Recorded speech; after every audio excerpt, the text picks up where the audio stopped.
Гараж вместе с машиной, стоящей внутри, были полностью уничтожены огнем на улице 2-я Муромская. Огонь вспыхнул на частном земельном участке, где помимо дома стояли надворные постройки. Хозяева в момент возгорания были внутри, заметили пожар, но выйти не могли. Огонь полыхал у входной двери. Подробности в материале Айлии Хуйрудиновой.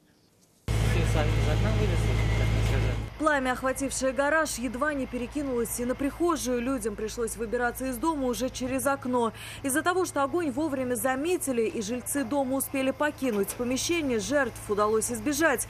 А вот спасти Ладу Гранта, стоящую в гараже, уже не было никакой возможности.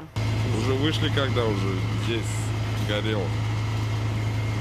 Ну, у нас же общий, считай, получается. Вот гараж, вот прихожая. Помимо гаража и машины, пламя охватило и кровлю дома. От огня пострадала мансарда. Впрочем, по рассказам хозяев, ценных вещей на верхнем этаже не было, а вот до первого этажа огню не дали добраться пожарные. Внутри, как сказали, не горело, но там это отопление, наверное. На восстановление надо будет все там делать. Жить в этом доме семья из 5 человек пока, скорее всего, не сможет. Все, до чего не добрался огонь, пострадало от дыма, копоти и воды.